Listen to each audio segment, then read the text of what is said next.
2026 বিশ্বকাপকে সামনে রেখে ব্রাজিল শিবিরে যেন নতুন আশার আলো। দীর্ঘ ইনজুরি, ফর্মহীনতা আর সমালোচনার পর আবারও আলোচনার কেন্দ্রবিন্দুতে উঠে এসেছেন নেইমার জুনিয়র। আর এই আশার সবচেয়ে বড় কারণ ব্রাজিল দলের নতুন কোচ কার্লো আনচেলত্তির বিশেষ পরিকল্পনা, যেটিকে ইতিমধ্যেই বলা হচ্ছে মাস্টার প্ল্যান। বিশ্বকাপের আগে ব্রাজিল ফুটবল দলে এলো বড় সুখবর, কারণ আবারও জাতীয় দলের কেন্দ্রে ফিরছেন নেইমার জুনিয়র। নতুন কোচ কার্লো আনচেলত্তি নাকি নেইমারকে ঘিরেই সাজাচ্ছেন তার ভবিষ্যৎ পরিকল্পনা। আর এই খবর সামনে আসতেই উত্তেজনায় ফুটবল ভক্তরা।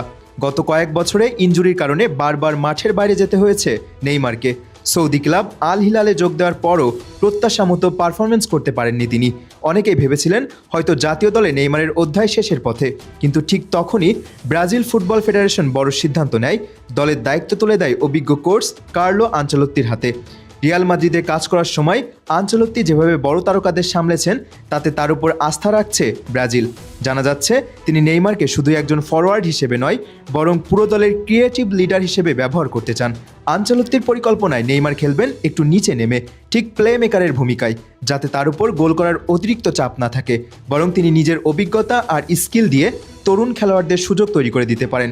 বিশেষ করে ভিনিসিয়াস জুনিয়র, রদ্রিগো এবং এনরিকদের সঙ্গে নেইমারের সমন্বয়কে ভয়ঙ্কর করে তুলতে চান আনচেলত্তি। সবচেয়ে বড় বিষয় হলো, আনচেলত্তি মনে করেন ফিট থাকলে নেইমার এখনও বিশ্বের অন্যতম ম্যাচ উইনার, তাই তাকে ধীরে ধীরে পুরোপুরি ফিট করে তোলার জন্য আলাদা মেডিকেল ও ফিটনেস পরিকল্পনাও করা হচ্ছে। ব্রাজিল সমর্থকদের জন্য এটি নিঃসন্দেহে বিশাল সুখবর, কারণ বিশ্বকাপের মতো বড় মঞ্চে অভিজ্ঞতার কোনো বিকল্প নেই। আর নেইমারের মতো তারকা যদি নিজের সেরা ছন্দে ফিরতে পারেন, তাহলে ব্রাজিল আবারও বিশ্বকাপ জয়ের অন্যতম দাবিদার হয়ে উঠবে। এখন দেখার বিষয় আনচেলত্তির এই মাস্টার প্ল্যান কতটা সফল হয়, আর নেইমার কি সত্যি শেষবারের মতো বিশ্বমঞ্চে নিজের জাদু দেখাতে পারেন কিনা।